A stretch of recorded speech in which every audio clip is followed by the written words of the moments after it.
Isa here. So I haven't made a video in about 2 months.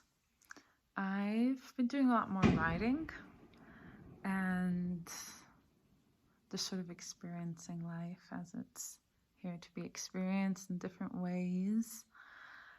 And I feel like I'm coming back to the YouTube world, and there's so much is happening. It's actually December 22nd that I'm recording this. So it's the day after the Saturn and Jupiter conjunction, the great mutation, the paradigm shift, a proper welcome into the age of Aquarius, hopefully an encounter with actually entering in remembrance with the Intergalactic Federation. Lots of things are happening.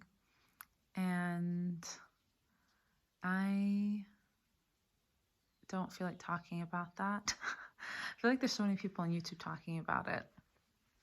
And if I was to talk about what's present for me right now, I kind of just want to share about my new offering, and I'll probably make another video talking more about present things, but I kind of want to connect my offering with what's happening in the world.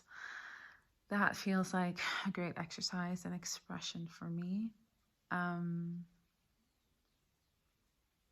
Awaken as Love. So if I was to talk about Awaken as Love, how would I say it? What brings me joy about this is I feel as if my words are coming closer to the core of the experience that I'm sharing and here to share. I feel the work of healing divine spirit, connecting with our soul, is so indescribable. It's so beyond words, and yet it being my primary offering and service into this material world, it's a part of my craft. It's part of what makes it art for me to put into words that which is worldless, that which in some ways is immeasurable, and it is measured through our sensations and our feelings and how we're able to respond to something different than before, and how we're able to alchemize and revolutionize our whole lives. Like, it is measurable, but at the same time it is so unique and personal and outside of our metric, outside of like human convention and metric. That being said, Awaken as Love sort of like descended from the ethers to me one day. I was feeling, I guess in November,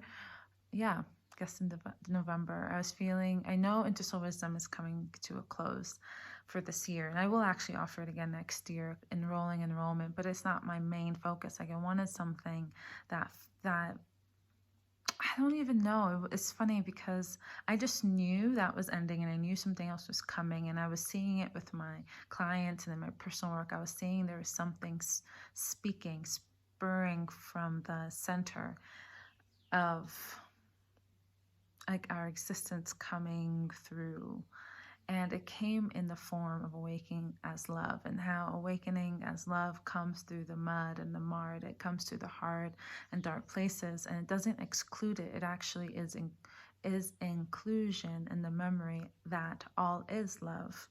And in our process of inclusion and integration, there's a dissolution and an expansion that's possible.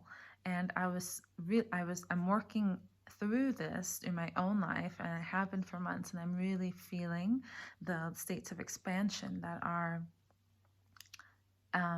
emanating and being captured. And when I was working with other people, I could also feel like, as you're going through the spiral of history and trauma and stories, that actually there was a core sense, like in the sessions, which I always say my sessions are a response to presence. There was a core similarity, and it felt like the core similarity that's both personal and collective. And we went through personal stories that touched a collective nature, like the nature of fear itself, and how through Awakening as Love, we actually welcome fear. We welcome all parts of ourselves, and it is not in a exclusion formula, but it's like in the inclusion that we're able to rewrite history and change the stories that we have come from, which I feel is quantum healing. So Awakening as Love supports people in coming with all of themselves and really understanding the ebbs and flows of our reactions and our nervous system. Everything that we experience has a pattern that I feel is much older than our lived body.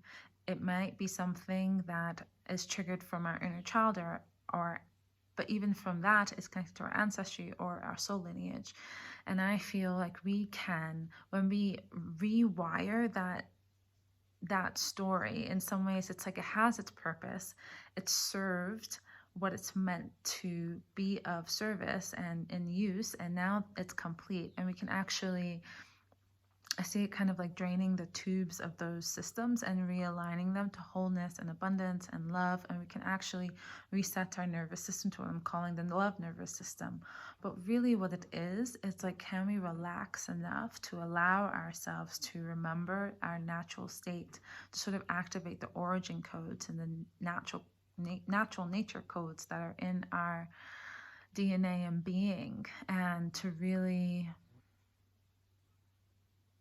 abide. Like, there's a sense of such deep acceptance, allowance, and abidance in that which is, that spurs the energy of that which can be, which really is what is. It's just kind of a paradox, which many things are paradox. I feel that which we are becoming is that which we truly are and have always been, in like the deepest nature of ourselves.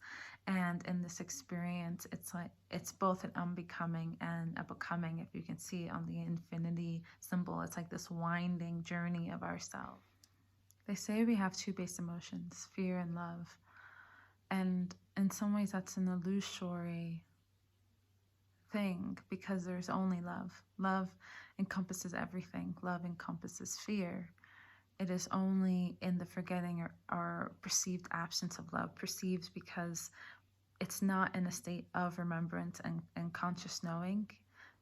There's just films and films over that which is. And in that state of like being filmed and masked is where we can touch fear. And in that place of fear, we feel that love is absent, but it never is. And I want everyone to remember that no matter what, and no matter what they're feeling or experiencing, what has happened, that the core, all those experiences are actually still inside of love. And when we realize that love hasn't forsaken us, when we realize that like love is still there holding us immeasurably and infinitely, that we're actually able to come into a deep sense of acceptance and allowance of us, of ourselves. And I feel that in that deep acceptance and allowance, there's like a merging. There's a merging and an emergence. There's a feeling that our ego, our pain body, our traumas, our wounds, that they are welcomed, nourished, and deeply loved. And in that state of being deeply loved, they no longer need to excavate like externally. They can instead, that's like, the miracle of transmutation or healing, like something changes. And that's what I was saying, like the expansion and the emanation is captured and held within the auric field in a different way.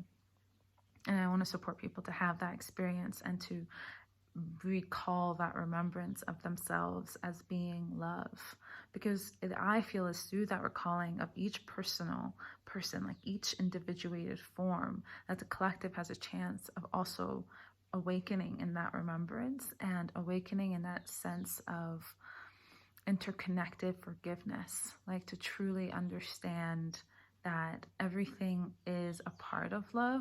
And that doesn't mean that some things aren't wrong or bad or X, Y, and Z, but it sort of allows those things that we have deemed those qualities a place.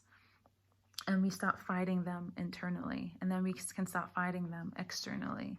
And I really do feel that's possible, to really come to ourselves and to each other from a deep place of synthesis and synchronicity and grace and ease. And there, of course, will be others that refuse that because they refuse so deeply the pain of their own heart.